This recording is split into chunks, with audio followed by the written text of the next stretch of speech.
Hey guys, Axomyth here, and since I'm so late in the game, I figured instead of kind of reviewing each and every episode, I'd just do a general Season 2 Mandalorian type thing. Guess I should start out with the general plot, and the general plot would be that Mandalorian's gotta find Baby Yoda, basically put him with his kind. It leads them to familiar characters, new characters. I feel like that's pretty well balanced in that until like the latter half of the season. But I'll get into that later. But first, I should talk about the story. What I thought about it. When you look at it as individual episodes, it's actually like a really, really good season. But when you look at it as like a streamlined plot, you know what I mean? It seems honestly like a video game fetch quest type of thing. And like some people like it, some people hate it. I'm kind of in the middle about it, like, because I'm not gonna lie, this season does not seem nearly as fun from afar as the first season. You know what I mean? Kind of hard to explain, but it's just kind of what I feel about it. But as individual episodes, I cannot deny that I had probably the more fun with this season, especially with returning characters. I'm going to go by appearances, I guess, and start with Bo-Katan. She probably felt the most natural of most of them. There's only actually two of them that feel 100% natural to this story, and Bo-Katan just happens to be one of them because she is Mandalorian. She is true Mandalorian and previously the ruler. So it just kind of makes sense that in the show called The Mandalorian we would see her. The actress did great. Oh my word. I'm so glad that they got lady who voiced her inside both of the animated shows. She did an amazing job. I can't even say anything. She was just that good. There's not much to say. I guess Boba Fett would have been first, but he's just kind of a cameo in the second episode. I wasn't a giant fan of him coming back, mostly because, they already did it with Maul. I wasn't super excited when Maul came back, but they actually turned Maul into like a character. And my problem with this is I don't know how they can actually make a character out of Boba Fett and not destroy the mystery behind him. You know what I mean? Because what makes Boba Fett so cool in most people's eyes is the mystery behind, who he is and what he is and, all this other stuff. Add a character to that and, mystery is destroyed, and is the character interesting then?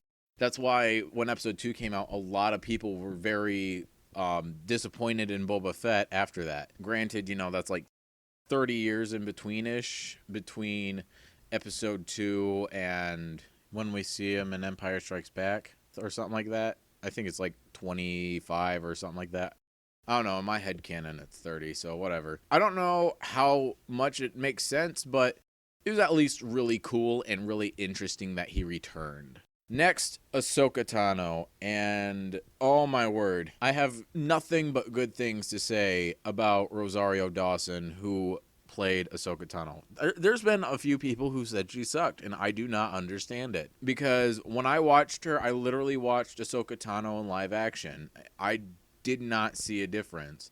I really hope that Rosario Dawson plays Ahsoka Tano in the series that's going to spin off from The Mandalorian. She just did that good. The only thing that I thought of day of when I saw it was that I was slightly disappointed that Ashley Eckstein didn't voice her because, to me it's just kind of a tradition, I guess. But my father pointed out that it might have been a little disrespectful to the actress Rosario, and I guess I can kind of see that, but I just thought it'd been cool to have Ashley Eckstein voice Ahsoka. But honestly, the change in voice didn't really bother me, so it's not even a complaint. It's just a side note that I thought, this is my review, so I thought whatever.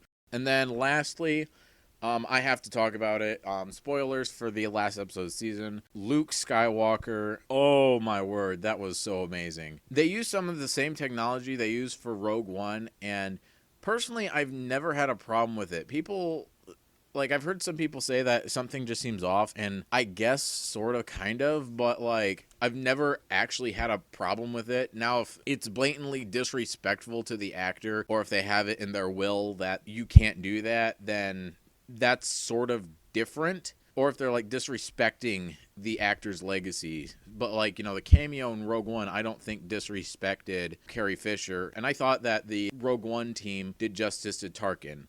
You know what I mean? And same thing here. I thought that they really did justice to Luke Skywalker. And I'm actually a little bit worried about them making a Luke Skywalker show.